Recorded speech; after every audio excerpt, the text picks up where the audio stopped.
오늘 각종 사건, 사고 소식들 전해드리는 포인트 뉴스입니다. 먼저 오늘의 첫 번째 소식입니다. 어제 서울 반포대교를 달리던 차량이 다리 아래로 추락하는 사고가 있었는데요. 30대 운전자는 사고 전에 정신과 약을 복용했다고 진술을 했습니다. 이 차 안에서는 프로포폴이 다량으로 발견이 됐는데 경찰은 불법 처방 여부를 수사하고 있습니다. 소재영 기자입니다. 반포대교를 달리던 포르쉐 차량이 다리 아래로 추락해 강변북로를 주행하던 다른 차량을 덮칩니다. 이 사고로 한 명이 다쳤고 추락한 포르쉐 차량의 30대 여성 운전자 A씨도 부상을 입었습니다. A씨의 차량에서는 프로포폴 빈병과 약물이 채워진 일회용 주사기, 의료용 관 등이 다량 발견됐습니다. 경찰은 A씨를 마약류 관리법 위반과 도로교통법상 약물운전 혐의로 긴급 체포했습니다. A씨는 경찰에서 사고 전 병원에서 수면 마취를 받았고 정신과 약물도 복용했다며 약물운전 혐의를 인정했습니다. 다만 건강 상태 악화로 수사에 원활히 협조하지는 못하는 것으로 전해졌습니다. 경찰은 A씨가 프로포폴 등 의약품을 불법 처방받았을 가능성을 수사하고 있습니다.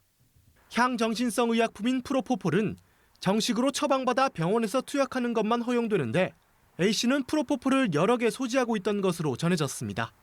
프로포폴은 의사나 약사 등 마약류를 취급할 수 있는 자가 아니면 소지하는 것만으로도 5년 이하의 징역 또는 5천만 원 이하의 벌금에 처할 수 있습니다. 경찰은 A씨가 병원 치료를 마치는 대로 정확한 사고 경위와 약물의 출처 등을 조사한 뒤 구속영장 신청 여부를 검토할 예정입니다. 연합뉴스TV 소재형입니다. 다음 소식입니다. 호화로운 생활을 즐기면서도 세금을 내지 않고 버티는 고액 체납자들에 대해 국세청이 현장 수색에 나섰습니다. 이 체납자들의 집을 급습하자 가방이나 김치통 등 집안 곳곳에서 현금 다발이 발견됐습니다. 배시진 기자입니다. 국세청 직원들과 문 앞에서 실랑이를 벌이는 체납자의 가족.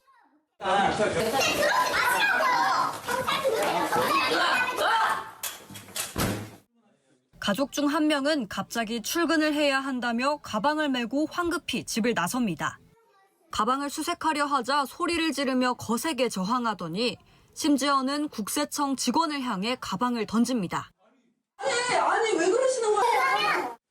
압수한 가방에서는 현금 1억 원이 발견됐습니다. 법인 대표이사로 재직 중인 또 다른 체납자의 집. 화장실 내부 수납장을 뒤져보니 수상한 김치통이 나옵니다. 뚜껑을 열어보니 우수수 쏟아지는 현금 다발. 국세청은 이 체납자의 집에서 총 2억 원을 현장 압류했습니다. 이렇게 재산을 가지고 있으면서도 세금을 내지 않고 버틴 고액 체납자 124명에 대해 국세청이 강도 높은 현장 수색을 벌였습니다. 수색 결과 현금 13억 원, 금두꺼비 명품 시계 등 68억 원, 총 81억 원 상당을 압류하였습니다. 국세청은 지난해 11월 출범한 특별 기동반을 통해 체납자가 재산을 빼돌리기 전 선제적으로 압류 조치를 하고 있다고 설명했습니다. 압류한 현금은 체납액에 충당하고 압류 물품들은 온라인을 통해 공개 매각될 예정입니다. 연합뉴스TV 배시진입니다. 네, 오늘의 마지막 소식입니다. 방송인 박수홍 씨의 소속사를 운영하면서 수십억 원을 횡령한 혐의로 재판에 넘겨진 박 씨의 친형이 실형을 확정받았습니다. 2심에서 늘어난 형량을 대법원도 그대로 받아들였습니다. 안채원 기자입니다. 대법원 1부는 횡령 혐의로 기소된 박수홍 씨의 친형 박진홍 씨에게 징역 3년 6개월을 선고한 원심 판결을 확정했습니다. 박수홍 씨가 2021년 4월 친형을 고소한 지 약 5년 만에 나온 최종 판결입니다. 저와 같이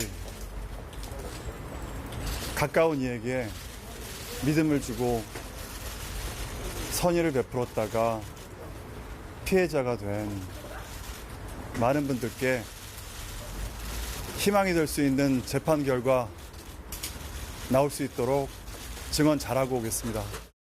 박 씨는 2011년부터 2021년까지 연예기획사를 운영하며 박수홍 씨의 출연료 등을 부풀리고 법인카드를 사적 유용하는 방식으로 횡령한 혐의를 받았습니다. 앞서 1심 재판부는 박 씨가 연예기획사 두 곳에서 총 20억가량을 횡령했다고 보고 징역 2년을 선고했습니다. 피해 회사가 가족 회사인 점을 특별 감경 요소로 참작했습니다. 하지만 2심 재판부의 판단은 달랐습니다. 2심 재판부는 피해 법인이 가족 회사라는 점을 오히려 중대한 가중 사유로 봤습니다. 2심 재판부는 가족의 수익을 사적 부를 축적하는 데 사용돼 신뢰를 배반했을 뿐 아니라 우리 사회에 도덕적 해이 등 윤리적 논란을 불러일으켰다며 징역 3년 6개월을 선고하고 박 씨를 법정에서 구속했습니다. 박 씨는 선고된 형이 너무 무겁다며 상고했지만 대법원은 이를 받아들이지 않았습니다. 박 씨의 일부 횡령에 가담한 혐의로 재판에 함께 넘겨진 아내 이모 씨에 대해서도 징역 1년에 집행유예 2년을 선고한 원심 판결이 확정됐습니다. 연합뉴스TV 안채원입니다.